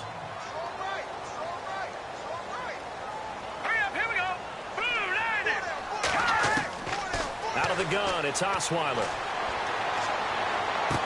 And he is out of bounds on the other side of midfield. A good gain of 14 there, and it moves the chains. I do have to admit, I like it when it all comes together. When the top part, catching the football, right, whether you're catching it with your hands or cradling it, comes together with the legs, in this case, the feet. Looking for Evans, and it's intercepted. It's Desmond Trufant. That was a really nice interception. I think it illustrates the differences between playing man and playing zone. When you're in man, all you're focused on is the receiver in front of you. But when you're in zone, you're allowed to read the quarterback's eyes and go to the ball. That's exactly what happened on that play. Atlanta now coming out on the field. And a tight game after punting last time. See if they can get something going on this drive. As they head to the field now, with the game this close, you've got to feel there's a sense of urgency for them going on offense right now. But they have to do it without letting panic creep in and affect their play. This is Thomas. Limited running room as he'll get about 3 to the 21. But Brandon, pace comes into play now because they've got the advantage. They've got the football, but they've got to be very careful about what speed they're going to play. You know, my music teacher back in New Paltz, Mrs. Bythema Bagley, used to say, don't go prestissimo when you really want to go largo. And what she meant by that is don't go too fast when you really want to go at a nice, slow, deliberate pace. I am speechless. I am without speech.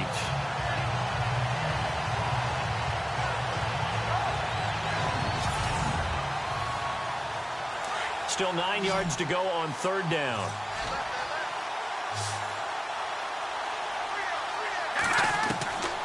They'll set up to throw. Oh, incomplete. Nearly the pick they needed. They would have loved one there, but at least it does get them to fourth down. I think he's taking an awful chance with the football right there. You've got to lead, you've got to protect it, and he's taking chances putting it out there in a little bit of jeopardy. Especially in a spot like this, fourth quarter, as you said, trying to cling to that advantage. Yeah, that one probably should have been picked, huh? On fourth down, the punt team is on as this is sent away. 51 yards on the punt there. And out will come the offense as they take over. Now we get a peek at the captain of this offense heading back out there. And the interception that ended their previous drive, that might be one we look back on and say that was the turning point of this game. Hey, partner, guess what? There's still time for a few more turning points in this ball game. They're only one score down. Yeah, true. I mean, we could have some twists and turns. Stay tuned. Trying to shake off the interception from the last drive. He'll look to throw. And he's got his favorite target yet again. It's complete. And he'll be taken down, but not before he gets into enemy territory. That one goes for 24 yards. They like going to him in the slot. He catches another one. I think this comes under the heading of until they stop him, why not go back to it? He has something going really well. Great working relationship with the guy throwing the ball, and they keep making the connection.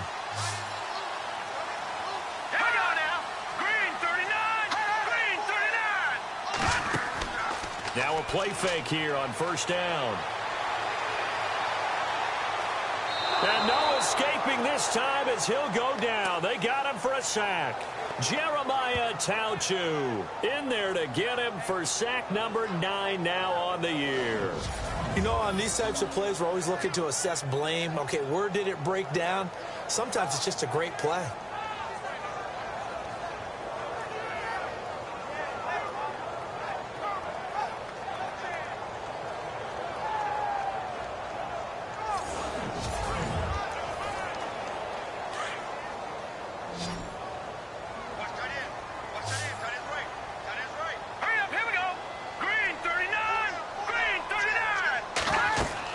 They'll run it now out of the gun. And they won't fare much better here as he maybe gets back to the line. No gain on the play this time, and it'll be a 3rd and long situation coming up. The Bucs on 3rd down. Not getting the job done at all. A very poor 1 for 10. This is 3rd and 17. Green 39! Green 39!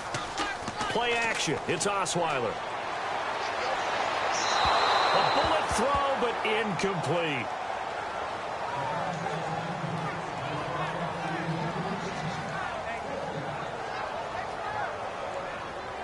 Here's Brian Anger now as he's on to punt for Tampa Bay.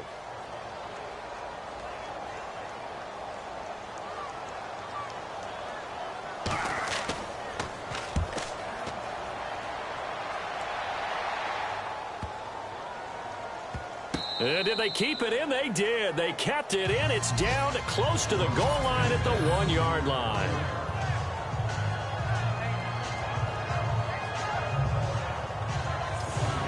Here comes the Atlanta offense now ready to take over here. Well, they're going to have to go at least 50, 60 yards here if they want to ensure that they don't have to punt the ball like they did last time. Yeah, so what you're saying is we're not playing to just get out of the shadow of your own goal line, right? You're playing to make sure the punter doesn't see the field again. So it's not picking up a couple of first downs. You want to pick up 5 or 6 first downs and make sure you move the ball into their territory. And he finds a man with a crossing route. And they're going to have this one up near the 30-yard line. A really good pickup of 28 yards. I know we just saw a nice throwing catch, but how about the big guys up front buying that time? Yeah, that's exactly what they did. They created time and allowed the space to happen, and it turned into a really nice play.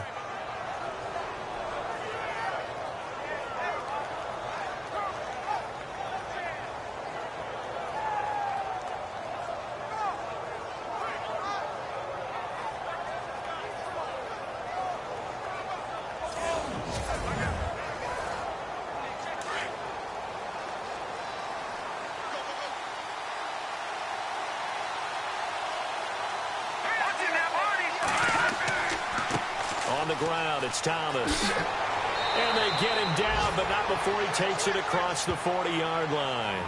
They give him 13 yards there on the play and a fresh set of downs.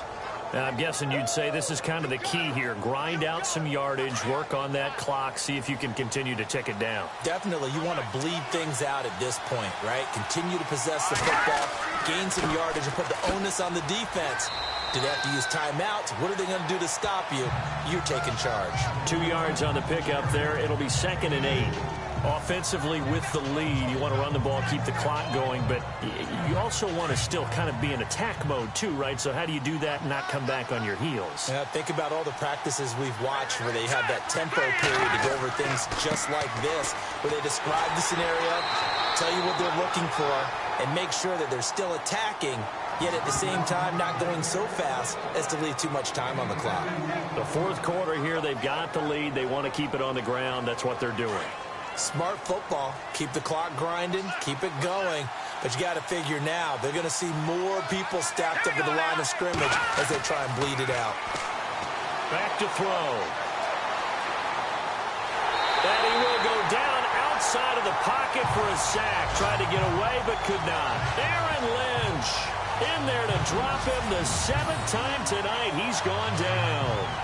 This offensive line flat out cannot handle this pass rush. We've seen it demonstrated time and time again to the tune of 7 sacks in this game thus far.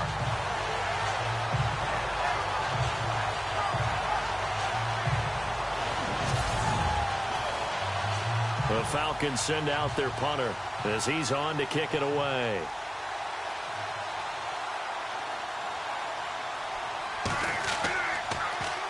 And this is away. It's a high kick, and he got all of it.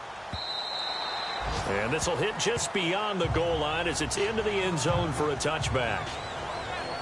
And Tampa Bay trots out there now. They punted last time they had it. What steps, Charles, do you think they have to take to make sure they don't do that again? Well, let's just go to the football 101, the trade expression 101.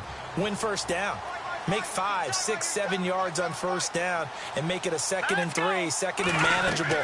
Keep accumulating first downs that way. Keep moving the football. You don't want to get behind. And for a 3rd time tonight, he's intercepted. It's Desmond Trufant, and he's going to return it to the 21-yard line.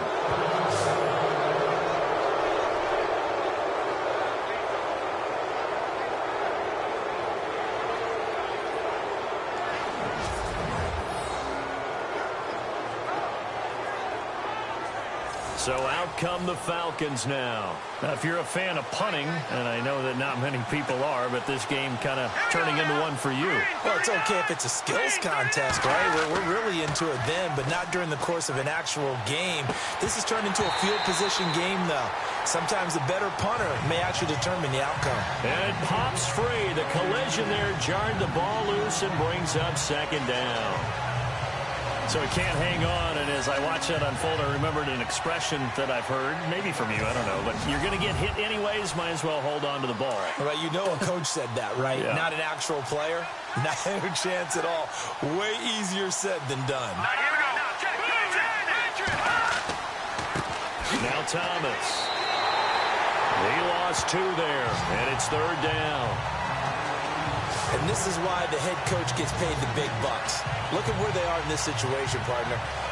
Do you throw the ball here in a long-distance situation? Do you run it again and trust your defense and make sure you take care of the ball and punt it away? What kind of options do you have here, and what do you trust more on your team? Now, they may have just pushed him back into that throwing situation. We'll see. Looks like the defense in press coverage here.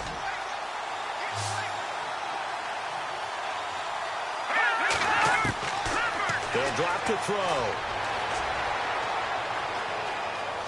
And an alley to run. And he'll take it down here just shy of the 15 at the 16-yard line. 7 yards on the play. And that's going to bring up a fourth down.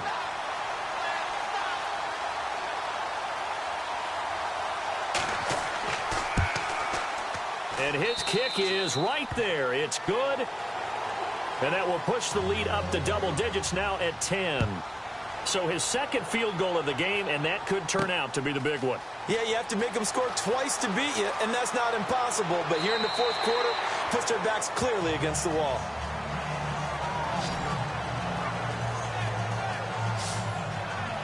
And Tampa Bay trots out there now. And last time, 1 play interception. So this offense, they should be fresh. That's a good way of putting it. And I can't wait to see what they decide to do with play calling. Because a 1-play drive where you throw an interception, a lot of people think the very next time out, run the football, don't give them a chance. Maybe play action? I think maybe you go play action, show your quarterback, get a little confidence in him, and let him fling another one. He was trying to find O.J. Howard, and it's second down.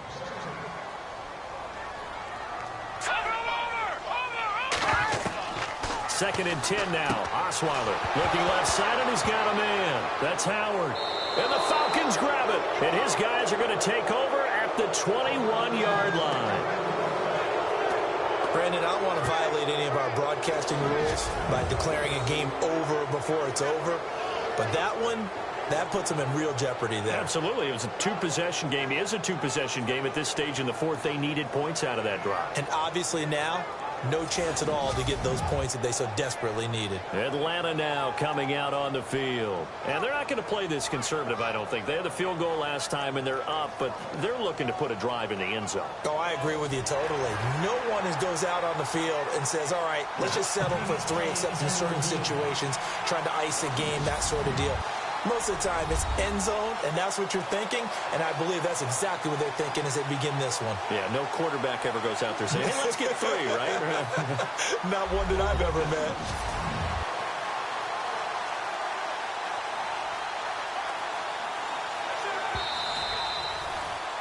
The Bucs on third down. They've been stymied left and right, converted only 1 time. This is going to be 3rd and 13. They'll run it now out of the gun. And he's able to get out to the 32, brought down there. He's able to chew up 8 yards on the carry there, but still 4th down upcoming. Well, look at the clock. You're down 2 scores. Have to go for this, don't you? And they thought that as soon as they took over possession. It didn't matter where they were on the field. They were always going to be in 4-down territory. Backed up in good situation, it didn't matter. So they've been preparing for that on their play sheet the entire time. The Bucs try it on 4th down, but come up empty. And the Falcons will take control of the football in great field position. So still over 3 minutes remaining in this game, but boy, not getting that when that hurt. That's a little bit demoralizing, so they have to be careful about that because still have an opportunity if they can get some things done on defense. But now, since they've taken over on downs, a team with the ball, guess what? Going to 4-minute offense, maybe they can put this thing away. And they'll start this drive with very good field position.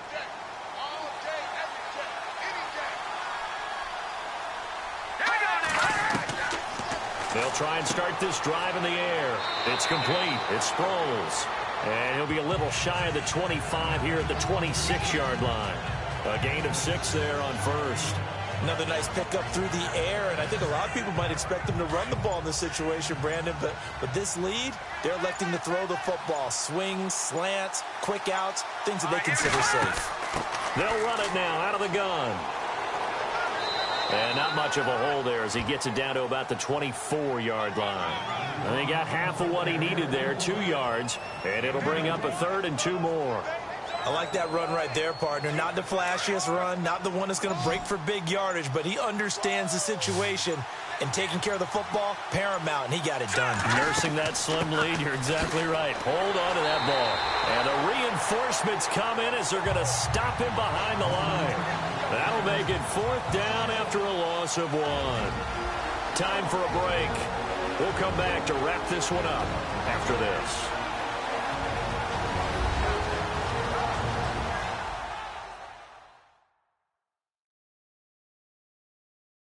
So it's Falcon football as we welcome you back. They've got a 4th down here in a game that looks to have been decided already. So on 4th down, out trots the kicker in a big spot here.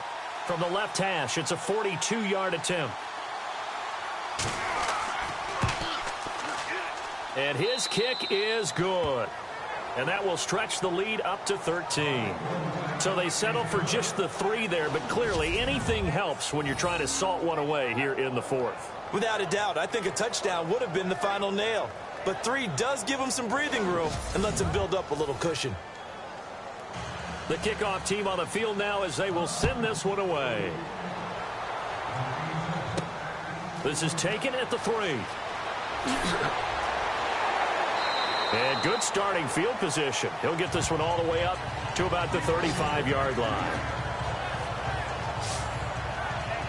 Now the Buccaneer offense gets set to take over. And on that last drive, went for it on 4th, turned it over. A good job by their defense, though. They held him to 3, but this offense, they've got to be a little bit better, a little bit more careful here. And sometimes when you see these calls on 4th down, when they decide to go for it, it's not necessarily the coach saying, I believe in my offense. Sometimes the coach saying, I believe in my defense. I can afford to go for it here because if we don't get it, I don't think we'll give up more than 3, and that's exactly what happened. You think that factored in? I do. I think that he had that in his mind going into the game, that I'm going to be aggressive on offense because I know I've got a defense that can hold up their end. All right, here we go. Again on 2nd and 10 now. It's Osweiler. And he comes back with one complete. And able to get this one across the 45 before he's brought down. We'll give him 10 yards on that one, and that'll earn him a fresh set of downs. They go play action with Osweiler. Oh, there's that man again. It's complete. And he is out of bounds, just a yard or 2 shy of the 30. 23 yards on the play. Clock management definitely critical here if they want to get back in this game. Absolutely agreed. They have to up the tempo in this case, down a couple of scores. Want to make sure they have a chance to win this ball game.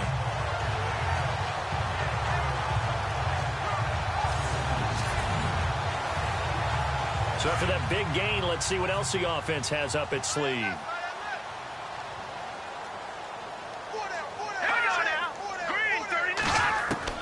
Throwing now, Osweiler on 1st down. Throwing for his running back, and he's got him complete. And able to break one tackle, but then quickly brought down. It's a gain of 5 on the play, and that'll make it 2nd down. Throwing again, Osweiler. Throwing the out route, incomplete. It's Howard. And now we'll get a stoppage here. There appears to be an injured Falcon on the field. While the training staff takes a peek, we'll take a break. And for the Falcons, 5 men in the secondary, now on third. Let's go!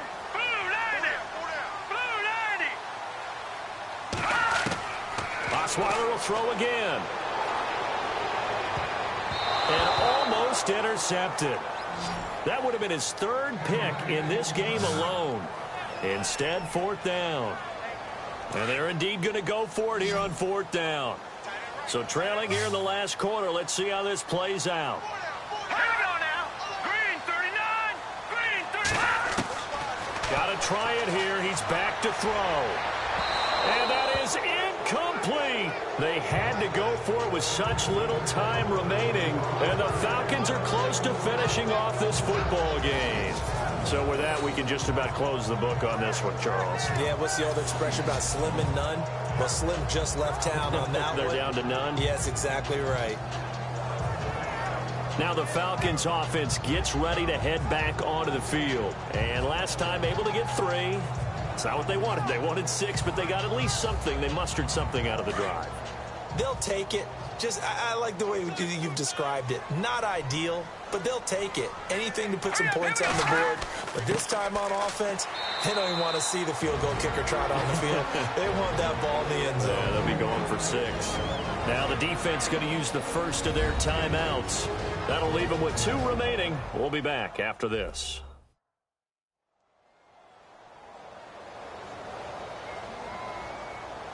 See if they stay on the ground for second down. Here we go! Blue landing! Blue!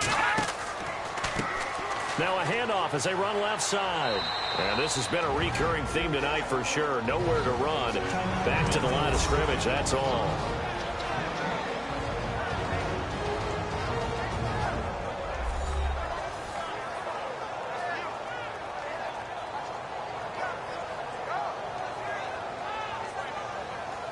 The defense, they got a little bit of a breather. Now they're back and set as we resume play.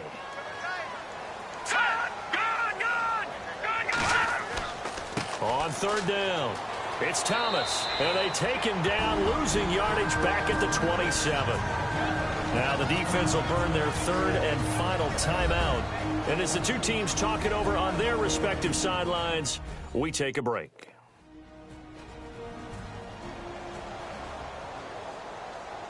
All right, so the timeout over and all 11 men back out onto the field for the defense.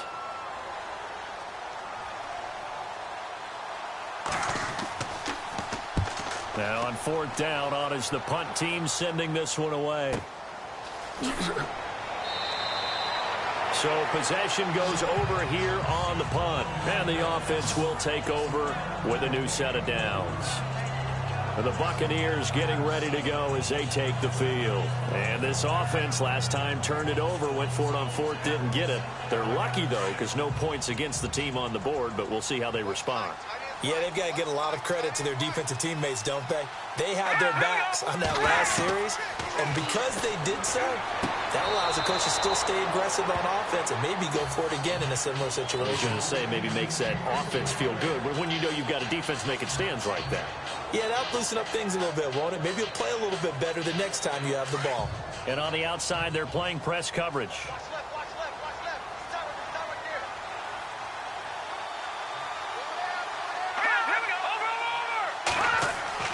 Second and 10, it's Osweiler again. And that one goes incomplete. He's maybe lucky it wasn't a fumble as he got hit as he threw it. We've seen this quite a few times in this game. Offensive line unable to keep leverage, unable to keep people away, facing a lot of pressure. Fortunate just to get rid of it. One of the reasons they're down is that inability, though, to stop the pressure. We saw another example of it there. So still a full 10 yards to go here for the offense on third down.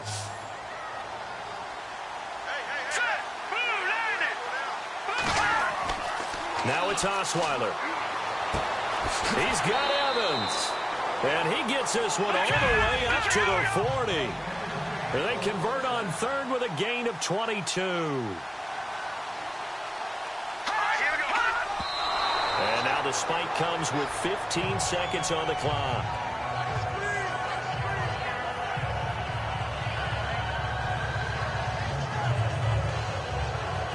10 yards still left on second down. Let's go. 3-19. To throw again is Osweiler. And that's incomplete. Clock stops with 10 seconds left. This defense was definitely alert to the possibility of the deep ball, and they were more than ready for it. They've got the lead, fourth quarter. Maybe can expect more passes like that downfield.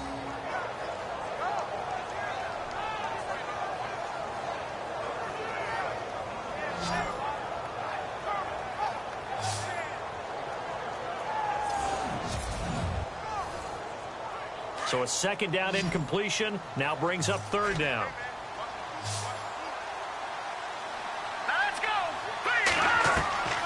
Again, Osweiler.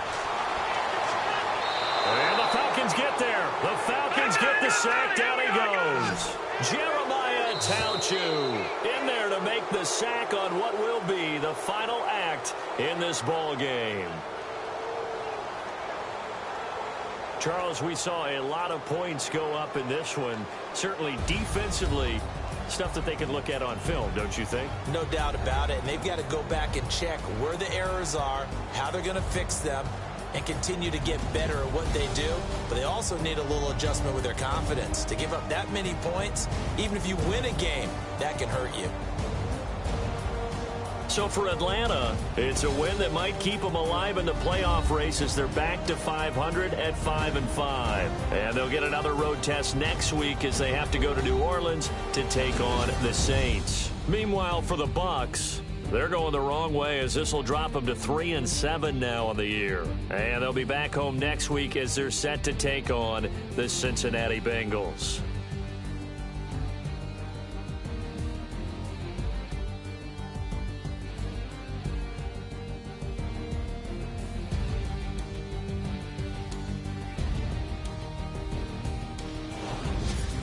So that'll do it for us. For my partner, Charles Davis, and all the hard-working men and women on our crew, I'm Brandon Gaudin. You've been watching the NFL right here on EA Sports.